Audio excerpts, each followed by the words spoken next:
This will serve as our overall introductory lecture to the concept of infective endocarditis. And let me just use an image to just explain everything because we'll be talking a lot, but just means a very simple thing. Okay, infective endocarditis simply means the heart has what the epicardium, it has a myocardium, it has the word endocardium. So endocardium means any muscle that is inside the heart.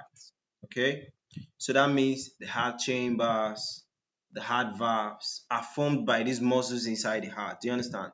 So if there's infection of the endocardium, it's likely to affect the heart valves and the heart chambers. That's all. Okay.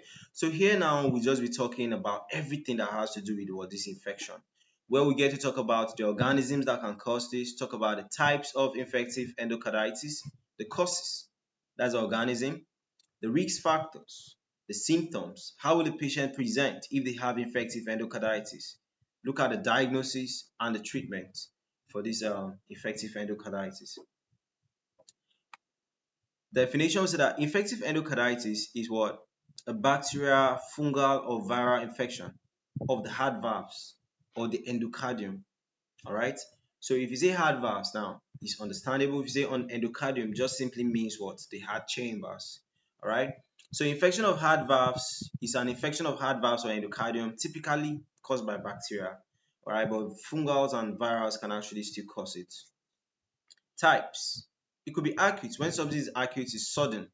All right. It could be subacute, which is there's gradual onset, but it's quite fast though. All right. Then native valve infective endocarditis. This one is infection on the heart valves, all those mitral valve, tricuspid valve, and the rest. Okay. Then prosthetic valve infection. Infective endocarditis is usually what? Infection on an artificial heart valves that have been placed in you. So they did a surgery to put artificial heart valves in you and ended up being complicated. Okay. So causes could be what? Bacterial infections like what? Staphylococcus aureus, Streptococcus viridans. Okay. Staphylococcus aureus, Streptococcus viridans. There's some fungal infections too, like what? Candida, Aspergillus. Okay. That's fungal infections. And viral infection is rare. Okay. Viral infection is rare.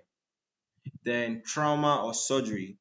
Okay. Could actually uh, like there was a trauma or maybe there was a surgery to correct something. So it led to what? Complications. All right. So looking at the risk factors, what could make you have this type of problem? If you have a pre-existing heart condition, like if you have a heart valve disease or a congenital heart defect, okay?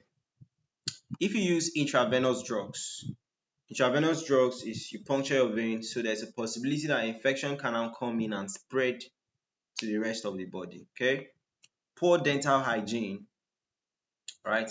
Immunocompromised state. That's when you already have a weak immune system. So any organism is just what? Flexing in your body. All right. Diabetes and hemodialysis can also be a risk factor. So how will the patient present to the clinic? Right? Complain about fever, chills, fatigue, weakness, shortness of breath, chest pain, cough, pale or cool skin. That's what you elicit on examination. Patechiae, which are small or pinpoint spots on the skin. Then Janeway lesions can also be there, right? Which are painful red or purple spots on the palms or soles, right? So this is endocarditis affecting the inside of the muscle of the heart. Okay, so the inside of the heart has what? Heart valves and the heart chambers. Okay, so diagnosis use a Duke criteria, which have a definitive diagnosis. Then blood cultures can help you identify the organism causing this problem to be specific, right? Then echocardiogram can show the enlarged heart chambers. Electrocardiography can just show the abnormal electrical activities of the heart. Then imaging studies like CT scan and MRI can actually still help you. So treatments use antibiotics, and the preferred way of administering this is through what? The vein, so intravenous. The surgery you can do what? Heart valve repair or replacement. Supportive care could be what? Fluid management and oxygen therapy, since the person is having what? Shortness of breath. And now oxygen is important to even keep the patient alive for you to even see them and treat them. Do you understand? So the oxygen therapy is actually very, very much more important. Okay. So there's a definition here that my professor gave me. He said that infective endocarditis is a condition caused by the proliferation of microorganisms on the endothelium of a heart valve. It could be heart valve, it could be lining of the cardiac chamber, it could be blood vessels in the cardiac chamber, it could be a congenital anomaly. All right. So that's it for this infective endocarditis. See you guys.